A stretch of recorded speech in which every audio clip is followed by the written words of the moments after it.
असुर संहारटा मुख्य नहीं निजर भृत्यर वाक्य को सत्य करने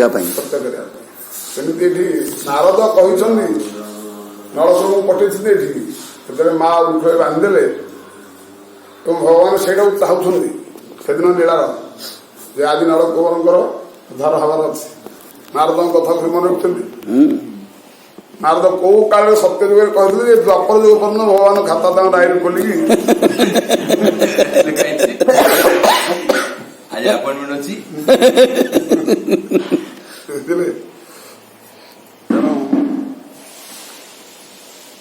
भगवान केमती भक्त बस्तव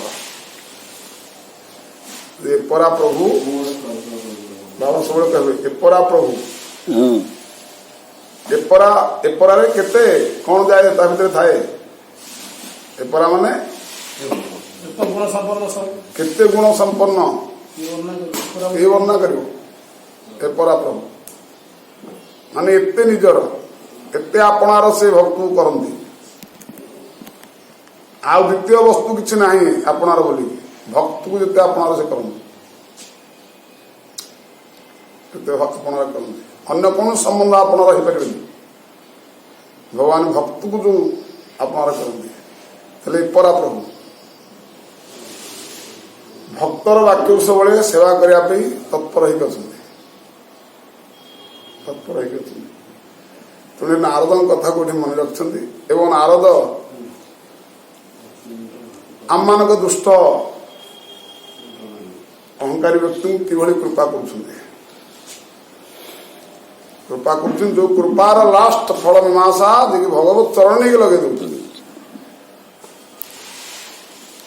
आमर इच्छा नथिले तपस्या करने भी जबरदस्त तपस्या करी छुआर इच्छा नथिले ଔଷଧ खाया भी माँ ताको जबरदस्त धरिकी खाया पड़ो क्षीर हो कौन गोटे लालचा देखी हो जबरदस्ती माटी बसिक हो आम माँ एम सब कहते गोटे कौन दुआरा कौन था कहती ना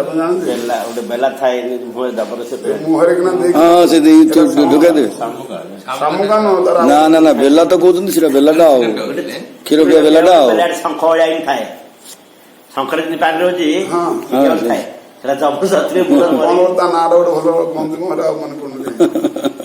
सब घोड़ा सद पियाँ पिला माँ क्षीर घोड़ा सद दिखाई जंगल शुआईदे शुआई मरीन देवे ढोकला पर्यटन कौन कहते जाने चामच भाया चामच स्वतंत्र अलग बुझे सेमती तार इच्छा नथिले भी बाध्य एमती से प्लानिंग करदे अच्छा धन अच्छी बोली सीना तू गर्व करुचु धन टा खाली करदे बड़े भगवान डाक अहंकार होता है मायार चमत्कार वस्तु को नहीं चमत्कार वस्तु खाली करदे सरला शिथिल पड़ सब केवल जोटा कि आम दर्शन पवित्र हुए कौन से गोष्ठी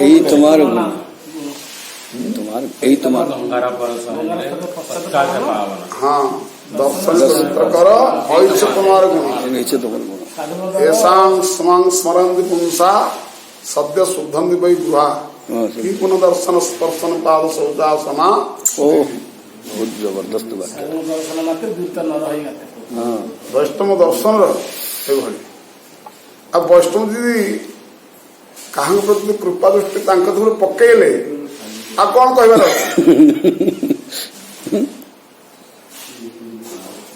तरफ किसी का दृष्टि से ढाड़े जोटा कि महत कृपा भगवत कृपा जोटा रही नहीं जीवर सदगति एकमात्र महत कृपा भगवत कृपा तार कौन चेष्टा से भगवत प्राप्त हो कौन साधन द्वारा ता साधना मूल अनुकूलता निश्चित भाव में भगवत कृपा महत कृपा थी तेरे तार साधन अनुकूल हो नुह एभली जो रही रहस्य भगवत प्राप्ति साधन मार्ग तेणु ये निश्चित भाव में यह आमको मानवा पड़ो जे ये नारद ही निज तरफ ही कृपा कर मणिगुरु को निज तरफ मणिगुर कौन चेष्टा प्रचेषा नाला नारद किए से आसुति कौन हो तो किसी मद खाई दबा उन्मत्त उन्मत्त से केवल महत कृपा महत कृपा ही से आसी नलकूप जामलार्जुन रूपे ब्रजरे जोटा कि नंदबाबू अगणार से कथा को भगवान मन रखिकी सत्यम विधात निज हृत्य भाषितम भक्तर कथा को मन रखिकी से दिन उद्धार कर दी प्रभु घोषड़ी से ओलू खोलू को बाबा पूरा घोषड़ी नहीं दी गच मझे रखी उद्धार कर सारा मणिगुर आसी भक्ति भगवत दर्शन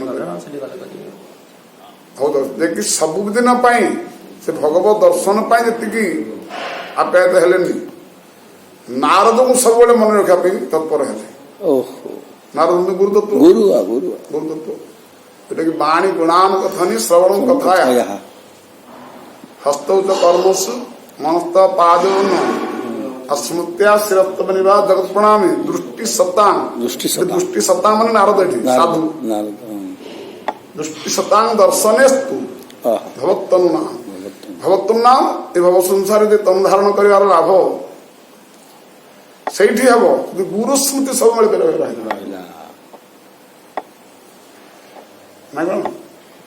तम धारण कर शिष्यत्व धारण कर महत्व से जदि गुरुंकर गुरु को चिंतन सब रहा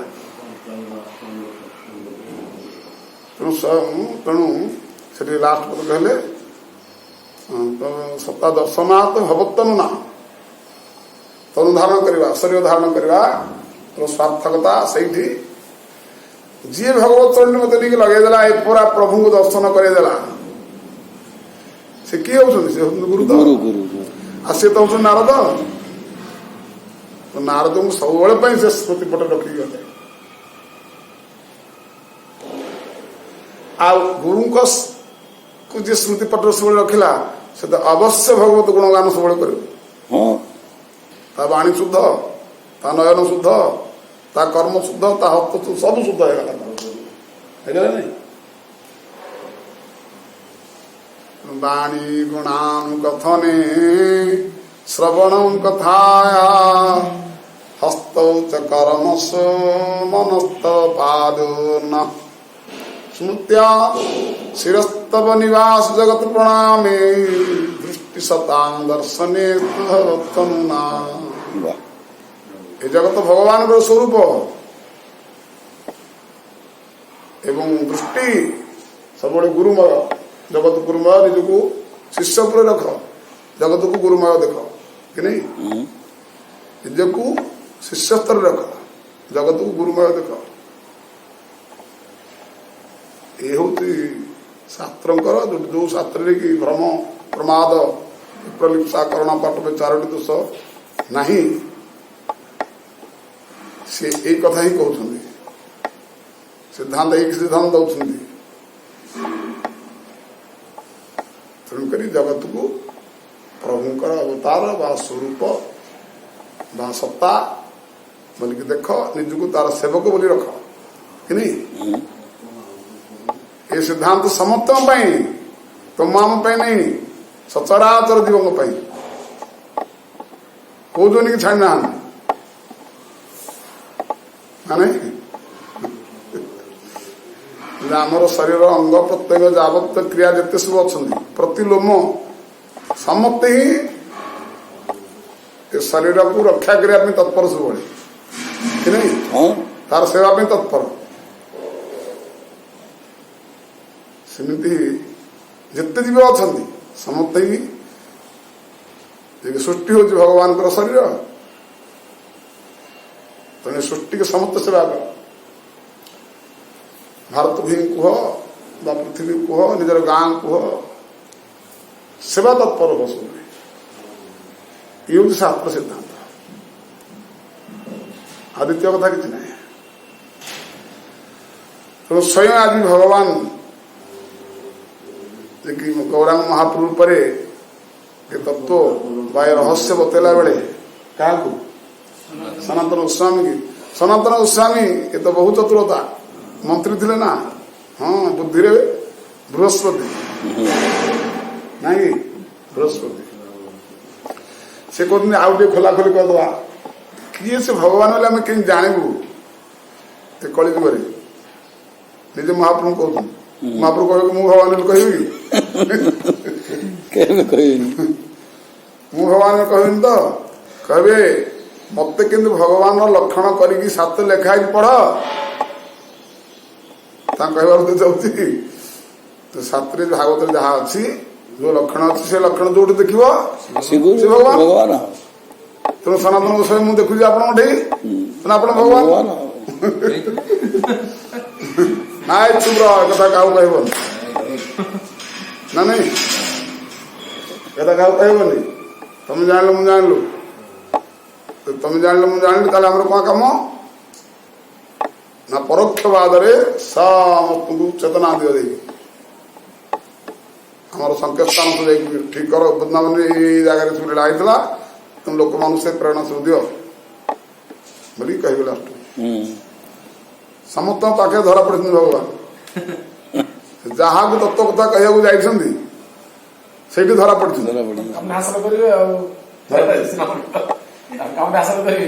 थीओरी पार्टिकल दीटा आगे पाईगला तार भ्रम विप्रलिप्सा गला सब तुटिगला दोष कटिगला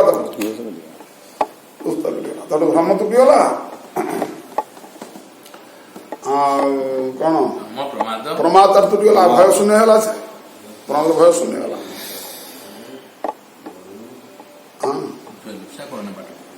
हाँ प्रलिप्सा आकरण पट আর তটস্থ লক্ষণ এই দুই লক্ষণে বস্তু জানে মুনিগণ আকৃতি প্রকৃতি এই স্বরূপ লক্ষণ কার্য দ্বারায় জ্ঞান এই তটস্থ লক্ষণ ভাগবতারম্ভে ব্যাস মঙ্গলাচরণে परमेश्वर निरूपिल ये दुई लक्षण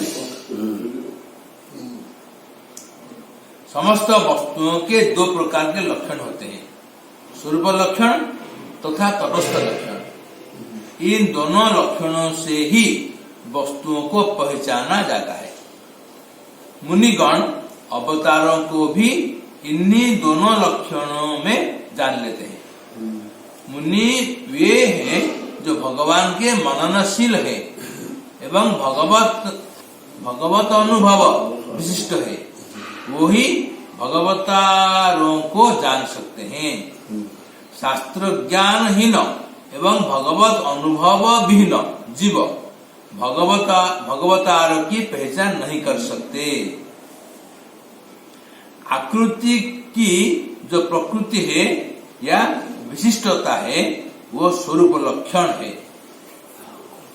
किसी वस्तु के कार्य द्वारा जिन लक्षणों को जाना जाता है वे तटस्थ लक्षण कहलाते हैं।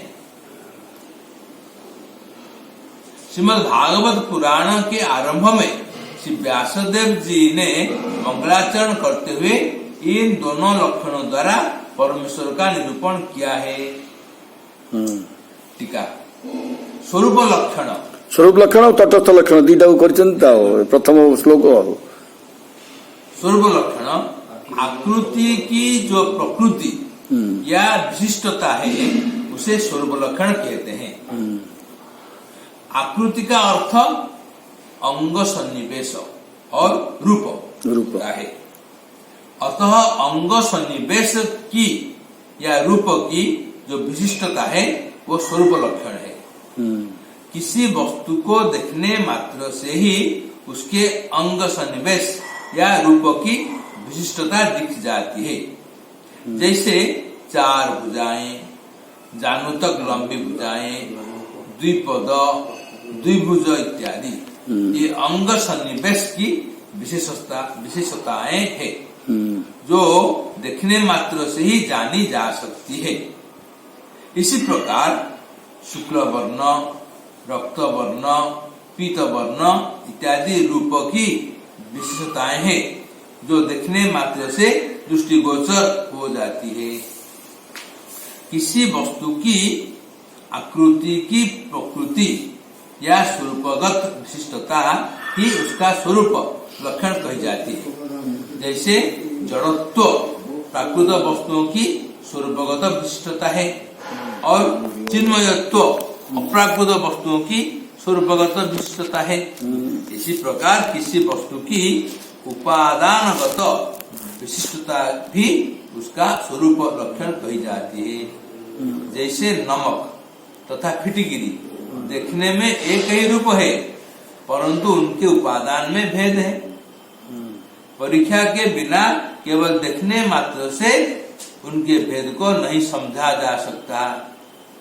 अतः किसी वस्तु के अंग सन्निवेश की विशिष्टता किंबा रंग रूपगत विशिष्टता किंबा उपादानगत विशिष्टता ही उसका स्वरूप लक्षण होता है। तटस्थ लक्षण, तटस्थ लक्षण स्वरूप लक्षण की भांति दृष्टि मात्र से या बाहिक परीक्षा से उपलब्ध नहीं होता। एक व्यक्ति वैद्य है, यह उसके चिकित्सा कार्य द्वारा ही जाना जा सकता है। यह बात उसके अंग सन्निवेश या रूप या उसके शरीर के उपादानों द्वारा नहीं जानी जा सकती। अतः चिकित्सा ही एक वैद्य का तटस्थ लक्षण है।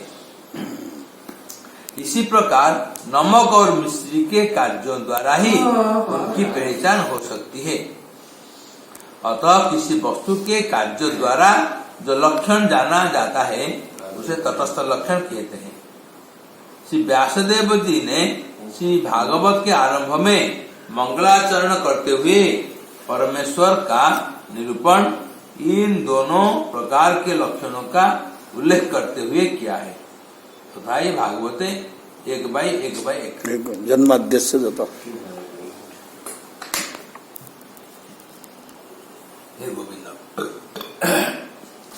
जन्माद्यस्य जतोन्नया वितरतः विज्ञः स्वराट् चार्थे सुविज्ञ स्वराट तेने ब्रह्म हुदाज आदि कवये वह्यन्ति सूरयः तेजो बारी मुदां यथा विनिमयो यत्र त्रिसर्ग मृषा धाम्ना स्वेन सदा निरस्त कुहकं सत्यं परं धीमहि।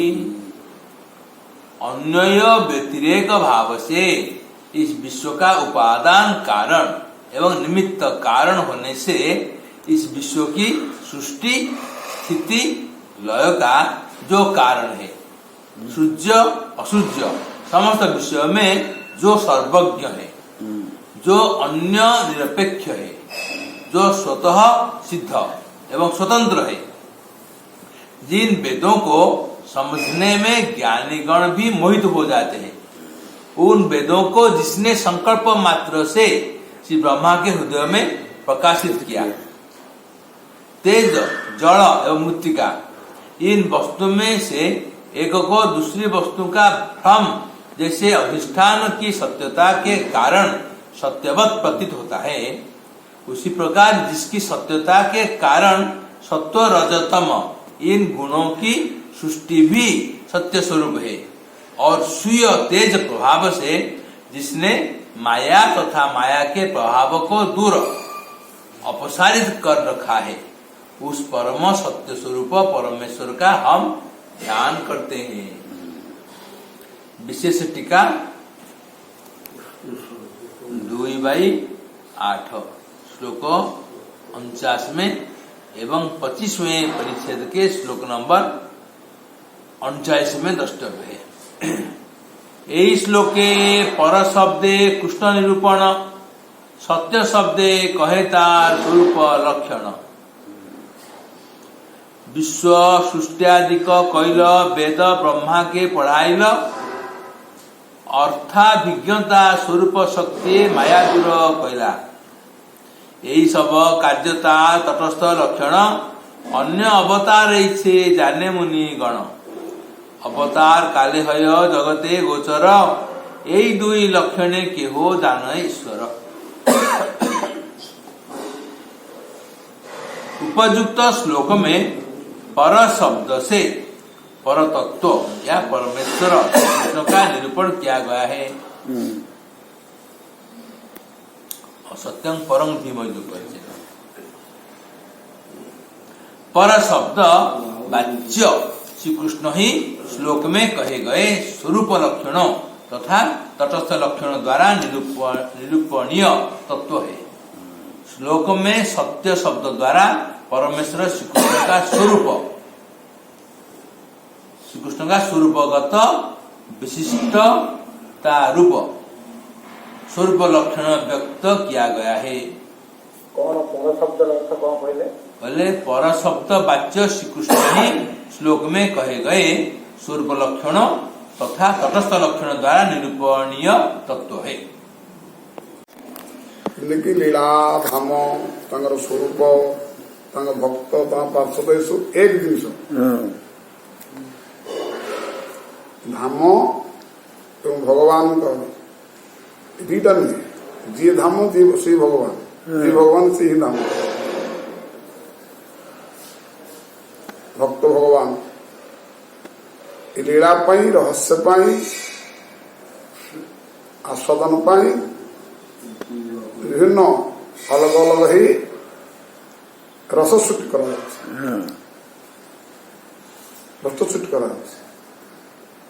तत्व विचार रे सब एक सब एक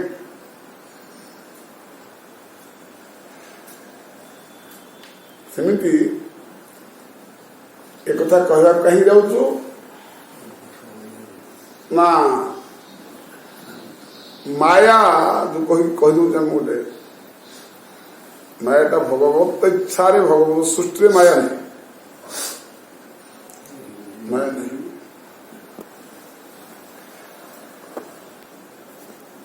माया केवल ही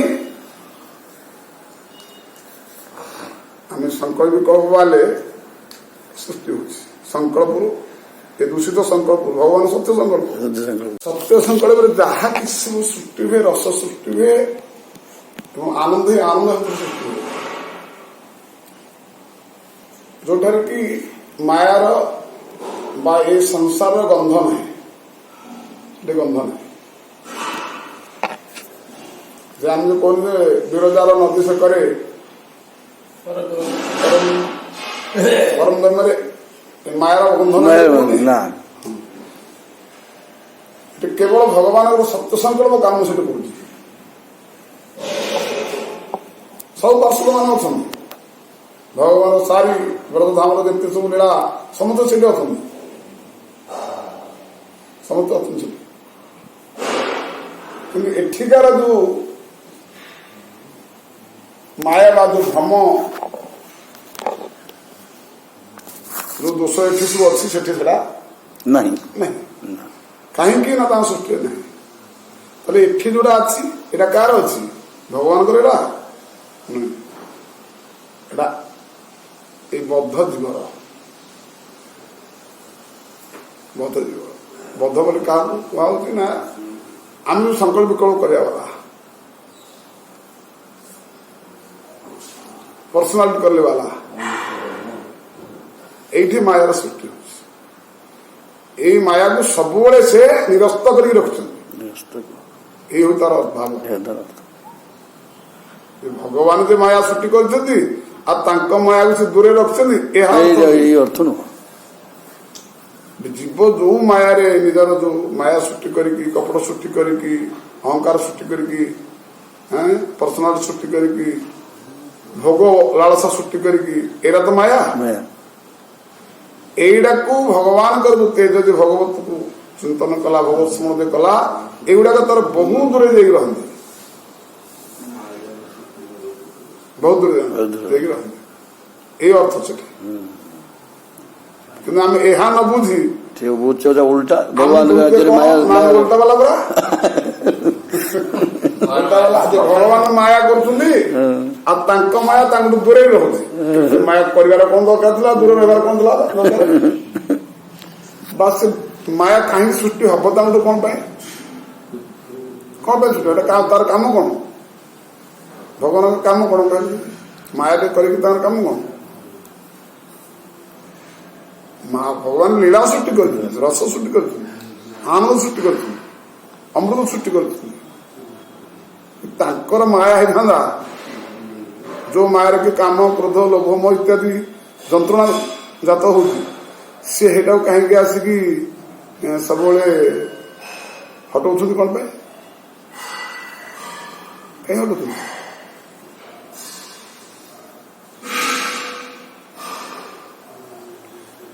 ମହାଭାରତ ସୃଷ୍ଟି କଲେ ଭଗବାନ କଣ ପାଇଁ କଲେ? ଏଇଟା ନାଇଁ ଏଇଟା ଦରକାର ଥିଲା। କଣ ଦରକାର ଥିଲା? କାହିଁକି ଦରକାର ଥିଲା? ତୁମେ ଯୋଉ ଭୁଲ କରିଛ ସେ ଭୁଲର ଦଣ୍ଡ ତମକୁ ଦିଆଯିବ ନା ନାଇଁ? କାହିଁ ସକାଳୁ କରୁଛ ବିକଳ କରୁଛ? ମୁଁ ଚାହୁଁଛି ବଣ୍ଟନ କୌଣସି ଜିନିଷ ହବନି। ତୁମେ ବାଣ୍ଟିବାକୁ ବସିଛ, ତମ ବାପର କି ଭୂମିଟା? ତୁମେ ଭୂମି ସୃଷ୍ଟି କରିଛ କି? ମୁଁ ଯୋଉ ସୃଷ୍ଟି ରଚନା କରିକି ସେଥିରେ ଯୋଉ ଆଇନ ରଖିଛି, ଯୋଉ ଧର୍ମ ରଖିଛି, ସେ ଧର୍ମ ଭିତରେ ଅଛି କି ପୃଥିବୀ ବାଣ୍ଟିବାର ନା। ଆଉ ତମେ କୋଉଠୁ ଆଣିବ ବାଣ୍ଟିବା ପାଇଁ?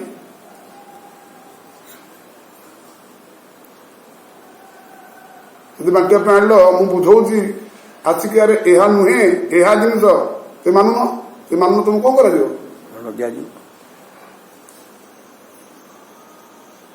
କଣ କରାଯିବ?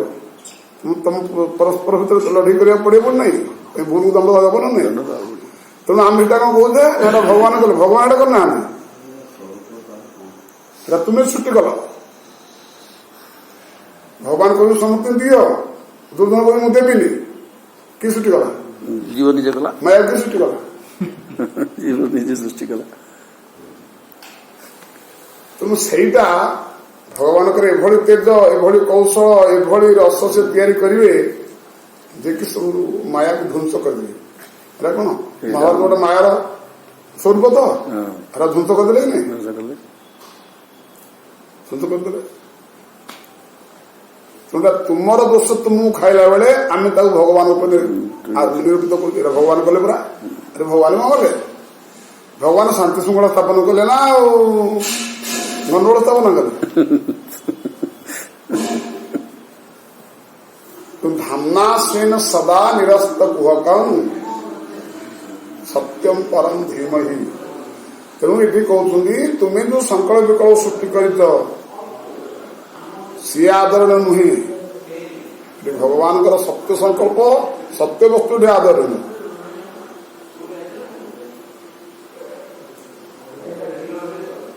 ତେଣୁ ମୁଁ ସେ ସତ୍ୟ ବସ୍ତୁକୁ ଧ୍ୟାନ କରୁଛି, ବା ଆମେ ସମସ୍ତେ ସେ ସତ୍ୟ ବସ୍ତୁକୁ ଧ୍ୟାନ କରିବା ବା କରୁଛୁ। ଇଏ କପଟ ବାଲାଙ୍କୁ ଆମେ ଧ୍ୟାନ କରୁନୁ, ଏ ମାୟାକୁ ଆମେ ଧ୍ୟାନ କରୁନୁ।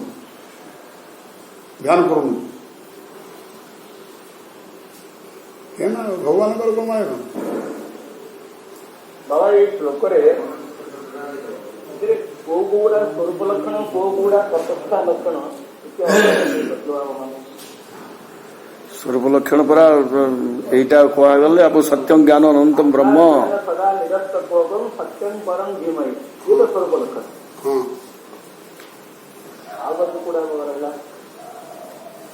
ତତ୍ତ୍ୱ ଲକ୍ଷଣ ପରା ହଉଛି ଜୀବ, ହଉଛି ତତ୍ତ୍ୱ ଲକ୍ଷଣ। ଜୀବଟା ହଉଛି ତତ୍ତ୍ୱରେ ଅଛି, ଜୀବ ହଉଛି ତତ୍ତ୍ୱ ଲକ୍ଷଣ। ପରମାତ୍ମା ହଉଛନ୍ତି ସ୍ୱରୂପ।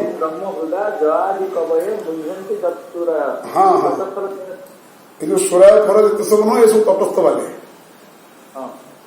ଏସବୁ ଯେତେ ଋଷିମୁନି ଯେତେ ସବୁ ଅଛନ୍ତି, ସବୁ ପଣ୍ଡିତ ବି କହୁଛନ୍ତି ବ୍ରହ୍ମା ପର୍ଯ୍ୟନ୍ତ ଏସବୁ ତଟସ୍ଥ ବାଲେ। ଆଉ ଭଗବାନଙ୍କ ସ୍ୱରୂପ କଣ?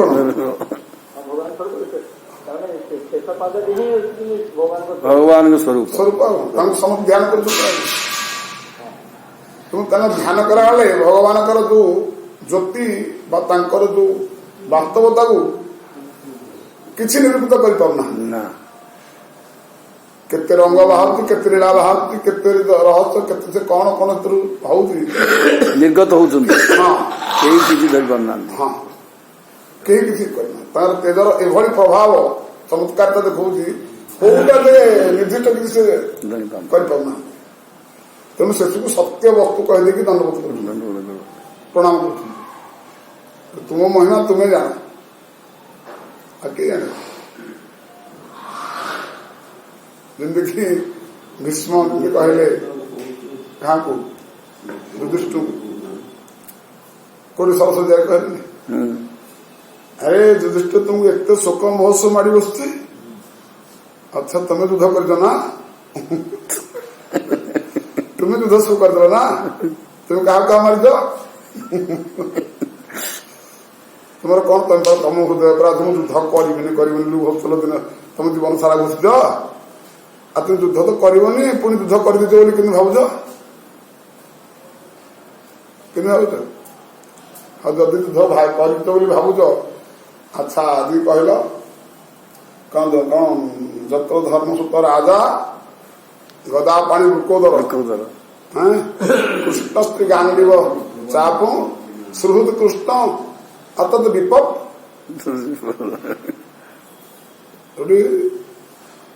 ଧର୍ମ ସାକ୍ଷାତ ଉପସ୍ଥିତ, ଗଦାଧାରୀ ଭୀମ ଯୋଉଠି ଉପସ୍ଥିତ, ଆଉ ଯୋଉଠି ଭଗବାନଙ୍କର ସଖାଦେବୀ ଅର୍ଜୁନ ଗାଣ୍ଡିବଧାରୀ ଉପସ୍ଥିତ, ଆଉ ସ୍ୱୟଂ ଭଗବାନ ଏବଂ ଅତି ସୁହୃଦ ପଞ୍ଚୁପାଣ୍ଡବ ନିଜର ଆୟୁଧ ବୋଲି ମନେ କରୁଛନ୍ତି। ସେଠି ପୁଣି ବିପତ୍ତି, ସେଠି ପୁଣି ବିପତ୍ତି, ଏ ବଡ ଆଶ୍ଚର୍ଯ୍ୟ କଥା ସବୁ। ଯାହା କୁନ୍ତିକି ପଚାରିବ ଏଟା ବିପତ୍ତି କି ସମ୍ପତ୍ତି,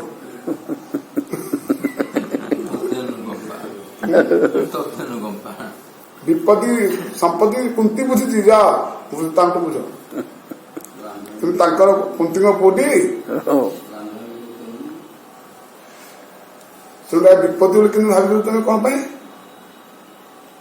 ଯଦି ଭଗବତ ଇଚ୍ଛା ଭଗବତ ଲୀଳାଟାକୁ ତମେ ବିପତ୍ତି ବୋଲି ମାନୁଛ, ତୁମେ କରିଛ ବୋଲି ମାନୁଛ, ତୁମେ କରିଛ, ଆଉ ଇଏ କୃଷ୍ଣ କୁଆଡେ ଯିବେ, ଇଏ କଣ କରିଛନ୍ତି, ତମେ ଏଟା କରିଛ, ସେ କଣ କରିଛନ୍ତି?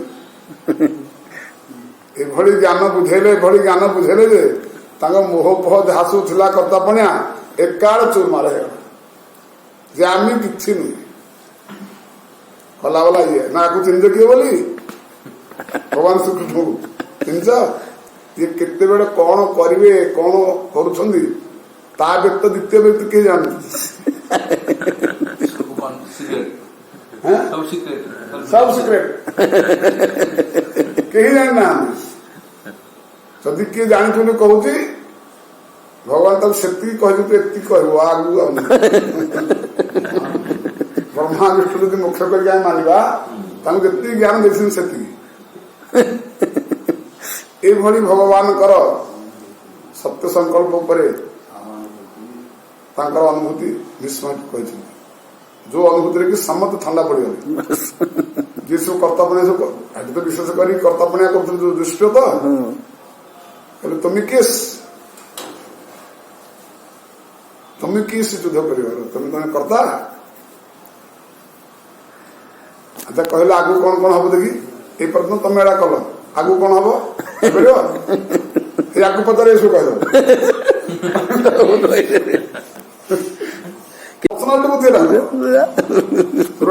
ଏଇଟା ତ ତୋର ସମୟ ବୁଦ୍ଧି ନୁହଁ ତ, ଯୋଉଟା ମତେ ଆଜି ପଚାରୁଛୁ ବାସୁଦେବ, ଏଇଟା ସବୁ ଯୁଦ୍ଧ ସବୁ ହେଲା ତୋ ଇଚ୍ଛା କରିବାକୁ ହେଲା ନା? ହଁ ନା, ତୁ ତ ଇଚ୍ଛା କରିଥିଲେ ହେଇନଥାନ୍ତା ନା? ହଁ ନା, ତାହେଲେ ତୁ ବନ୍ଦ କରୁନ କାହିଁକି? ହଁ ଆଉ କାହିଁକି ଏଟା ସବୁ କଲୁ? କାହିଁ କଲି ମାନେ ତାକୁ ତୋର ଦରକାର ଥିଲା।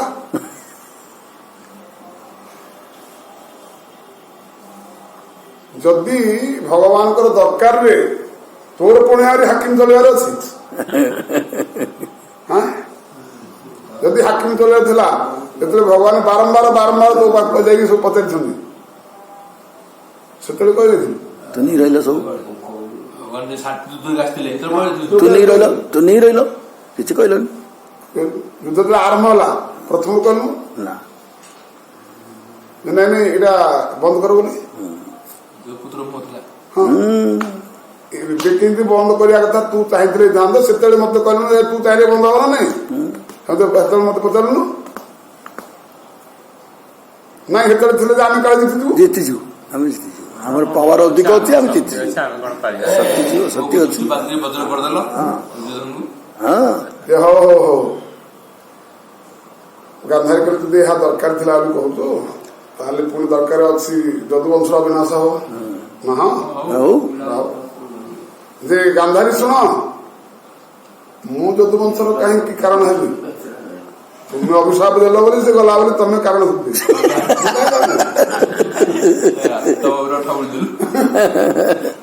ଗଲା ଯୋଉ ପସ୍ତେ ସେଇ ପସ୍ତେ ଠାକୁର ପକେଇଦେଲେ କରିଦେ ଇଏ ଆଉ ଜମେ ନା ଆରେ ଯଦି ମତେ ଚିହ୍ନୁଛ ମୁଁ ଇଚ୍ଛା କେତେବେଳେ ବନ୍ଦ ହବ ମୋ ଇଚ୍ଛାରେ ହଉଛି ପୁଣି ମତେ ଲକ୍ଷ୍ୟ କରି ପୁଣି ଆକ୍ଷେପ କରିକି ଯେ ମୁଁ ପ୍ରସ୍ତାବ କରିବି ବୋଲିକି ଯଦୁବଂଶ ବିନାଶ ହେଇଯାଉ ତୁ କହୁଛୁ ମତେ କଣ ବାସୁଦ ବୋଲି ତୁ ବସୁଦ ବୋଲି ମାନେ କଣ ମତେ ଭଗବାନ ବୋଲି ଭଗବାନ ମାନେ କଣ ତୁ କଣ ବୁଝୁଛୁ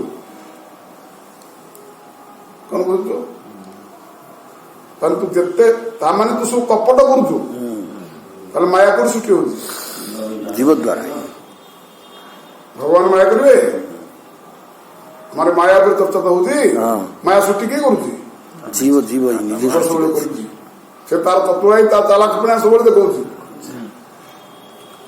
ତେଣୁ ଭଗବାନ ତାକୁ ଓଲଟା କରୁଛନ୍ତି ଆରେ ତୁ ଯୋଉଟା କରୁଛୁ ସେଇଟା ମୋର ପ୍ରେରଣା ବୁଝଉଛି କାହିଁକି ନା ତୁ ତଟସ୍ଥ ଚିହ୍ନି ପାରୁନୁ ଜାଣିପାରୁନୁ ତୋ ବୁଦ୍ଧି ଖଟଉ ତୁ ଯୋଉଦିନ ଜାଣିବୁ ଯେ ମୋଠି ଯାହା ହଉଛି ଏଇଟା ତୋ ଇଚ୍ଛା ସେଦିନ ତ ମତେ ମିଳିବ ଆଉ ତୁ ସେଇଦିନ ସତ୍ୟକୁ ଆସିଗଲୁ ତୁ ସେଇଦିନ ହିଁ କପଟରୁ ବଞ୍ଚିଗଲୁ ତୋଠୁ ସେଇଦିନ ହିଁ ଜୀବତ୍ୱ କଟିଗଲା ବୁଝିବନି ତୁ ସେ ଜୀବତ୍ୱ କଟିଗଲା ତେଣୁ ଏଇ କପଟ କରୁଥିବାରୁ ଜୀବଟି ତପସ୍ୟା ଶକ୍ତି ତତେ ଥାଇକି ଏଠି ଆମର କଣ ଯେ ଏ ଯିବ ଆହାର ଲମ୍ପଟେ ଭବସୁନ୍ଦର ତଟକୁ ଗଲାଣି ଗୋଟେ ପାଦ ଆଉ ଡେଇଁଲେ ପଳେଇବା କଥା ଘରକୁ ବୈକୁଣ୍ଠକୁ ଜୁହାର ଆଶା ନାଇଁ ରସଗୋଲା ଥୁଆଇ ମୁଁ ଖାଇଦେଲି ରସଗୋଲା ଦେଖିକି ଖାଇଲା ବେଳକୁ କଣ ପଡିବ ଆଉ ଗୋଟେ ପାଦ ଡେଇଁବ କଣ କପଟ ପଡିଗଲା ଆଉ ରସଗୋଲା ଖାଉଛ ଜାଣିନି କୁଆଡେ ପଡିଯିବ ବୋଲି ଜାଣିନି କୁଆଡେ ତୋର ସେଠି କଣ ରସଗୋଲା ହେକରେ ତ କେତେ କଣ ମିଳିବ ଖାଇବୁ ରସଗୋଲା କାହିଁକି ଲୋକ କଣ ରସଗୋଲା ମାନେ ଭଲ ଘର କରିବି ଭଲ ସ୍ତ୍ରୀ କରିବି ଭଲ ଗାଡି କରିବି ଆଉ ସୁଖ ଭୋଗିବି ସୁଖ ଭୋଗ ଟିକେ ରସଗୋଲା ଏଇ ଲାଳସାଟିକୁ ସେ ଦ୍ୱାର ମନ୍ଦିରରେ ଯାଇକି ପାଦ ଦେଇଛି ଖାଲି ଗୋଟିଏ ପାଦ ହେକି ଦେଇଲେ ଘରୁ ପଳେଇବା କଥା ସେ ଆଉ ଯାଇପାରୁନି ତେଣୁ ହେଉଛି ତଟସ୍ଥା ତଟରେ ଅଛି ଭବ ସଂସାର ଯୋଉ ସମୁଦ୍ର ପୁରା କୂଳରେ ଅଛି ସେ ତ ଯାଇପାରୁନି ପୁଣି ସେ କୂଳ ଯେତେବେଳେ କବର ପଡିଗଲା ପୁଣି ଏକୁଳକୁ ଆସୁଛି ଆଉ ପୁଣି ସମୁଦ୍ର ପାର ଚଉରାଶି କୋଟି ଜମି ପୁଣି ବୁଲୁଛି ଆଉ ଥରେ ଆଉ ବୁଲୁଛି ଆଉ ତେଣୁ ମାୟା ସୃଷ୍ଟି ଜୀବ ଦ୍ୱାରା ଏବଂ ତଟସ୍ଥା ଶକ୍ତି ହିଁ ଜୀବ ଆଉ ଭଗବାନ ହଉଛନ୍ତି ସ୍ୱରୂପ ସତ୍ୟ ବସ୍ତୁ ଏବଂ ତାଙ୍କର ଯୋଉ ଇଚ୍ଛା ସତ୍ୟ ସମୟ ଯୋଉଟା ଇଚ୍ଛା ସେଟା ହଉଛି କଣ ନା ପ୍ରେମ ଭକ୍ତି ପ୍ରୀତି ରତି ସେଇଟାକ ସେଠି ସବୁ ସୃଷ୍ଟି ହୁଏ ଆମର ଯୋଉ ଆମେ ଯୋଉ ମାୟା ଏଠି ସୃଷ୍ଟି କରୁଛେ ଏ ମାୟାର କଣ ବାହାରୁଛି ନା କପଟ ଦୁରାଚାର ଅନ୍ୟାନ୍ୟ ଯାହା ସବୁ ଅହଙ୍କାର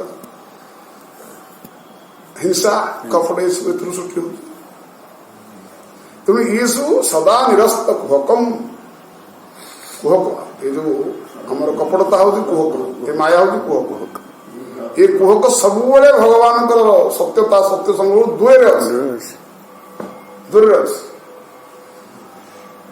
କିନ୍ତୁ ଭଗବାନଙ୍କର ଦୂରରେ ଅଛି ଏଇ ଜାଗାରେ ଆମେ ବୁଝିନଛୁ କଣ ନା ଭଗବାନଙ୍କର ମାୟା ଭଗବାନଙ୍କ ତେଜରେ ଦୂରରେ ଅଛି ଦୂରରେ ଅଛି। ହଁ ଏ ଭଗବାନଙ୍କର ମାୟା କାହିଁକି ହବ କଣ ପାଇଁ?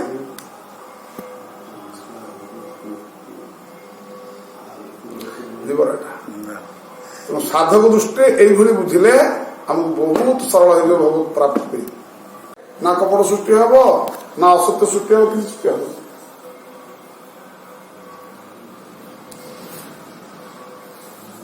ମାନେ ମାୟାକୁ ଚିନ୍ତନ କରିବା ଦ୍ୱାରା ହିଁ ସବୁ ସୃଷ୍ଟି ହଉଛନ୍ତି ବି। ତାର ମୂଳଟା ହଉଛି ପର୍ସନାଲିଟି। ନିଜ ବ୍ୟକ୍ତିତ୍ୱ ପର୍ସନାଲିଟା ମନରେ ବାହାରିଲେ ଆରମ୍ଭ ହେଇଯିବ ସେ ସବୁ। ମାୟା କପଟ ସବୁ ତା ପରିବାର ସବୁ ଆସେ। ପର୍ସନାଲିଟି ନିଜେ ଭୋଗିବି, ନିଜେ ଭୋଗୀ କର୍ତ୍ତା ଭୋକ୍ତା। ହଁ ନିଜେ ମାଲିକ ହେବି, ନିଜେ ଭୋଗିବି, ମୋ କଥା ସବୁ ଚଳିବ। ଏଇଟା କହ ତାର ମୂଳ ବୀଜ ଚେର ଏଡାକ। ଭଗବାନ ସେଥିପାଇଁ କଣ କହୁଛନ୍ତି? ଆରେ ହେରା ଛୋଡ, ତୁ ନିଷ୍କାମ କର, ସବୁ ନିଷ୍କାମ ସବୁ କରେ, କିଛି କାମନା କରନା, ବିନା ମୂଲ୍ୟରେ ସେବା କରେ। ଏଇଥିପାଇଁ କହୁଛନ୍ତି। ଏମିତି କୋଉ ଡାକ୍ତର ଅଛି ରୋଗୀର ରୋଗ ସୃଷ୍ଟି କରିବ ନା ନା ରୋଗ ହେଇଥିବାରୁ ଉପଶମ କରିବାକୁ ଚେଷ୍ଟା କରିବେ। ଉପଶମ କରିବାକୁ ଆସେ। ଯଦି କହିବ ନା ଆମେ ଡାକ୍ତର ରୋଗ ସୃଷ୍ଟି କରୁଛି ପୁଣି ଔଷଧ ଦଉଛି। ଡାକ୍ତର ରୋଗ ସୃଷ୍ଟି କରିବ କଣ ପାଇଁ? ନା ଆଜିକାଲି କଥା ଆମ ପୁରାଣ କଥା ଆସିଛି।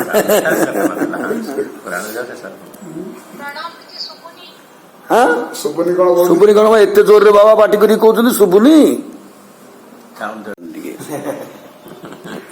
ମାନେ ଯିଏ ଆକ୍ଷରିକ ଅର୍ଥରେ ଆମେ ବୁଝିବା ଏଇଟା କଣ ଏତେ ଗୁଢ ଅର୍ଥ କଣ ତା? ଯେତେବେଳେ ଶାସନ କରିବେ, ଯେତେବେଳେ ଶାସନ କରିବେ ସଦ୍ଗୁରୁ, ହଁ ମାରେ ଗୋଟା ମାନେ ଶାସନ, ଶାସନ ଯେତେବେଳେ କରିବେ, ଶିକ୍ଷା ଦେବେ, ଶିକ୍ଷା ଯେତେବେଳେ ଦେବେ, ବାସ୍ତବ ଜିନିଷ ତମକୁ ବୁଝେଇଦେବେ। ତୁ ଏଇଆ ଭାବନା କରିବାରୁ ତୋର ଗତି ଇଆଡେ ପଳେଇ ଯାଉଛି, ତୁ ଏଇଆ ଭାବନା କରେ ତୋର ଗତି ଏପଟକୁ ହେଇଯିବ। ଏଇ ତ କଥା ଅଛି। ଅନ୍ଧାର ଘରେ ଜଳେ ବଇଠା ବୋଲେ ଦୀପ ଜଳିବ। ଆମର ସଂକଳ୍ପ ବିକଳ୍ପରେ ଆମ ହୃଦୟଟା ଅନ୍ଧାର ହେଇଯାଉଛି ନା ନାଇଁ? ସେ ଆଲୋକ ଜଳେଇ ଜ୍ଞାନ ଦୀପନ ଭାସ୍ୱତା।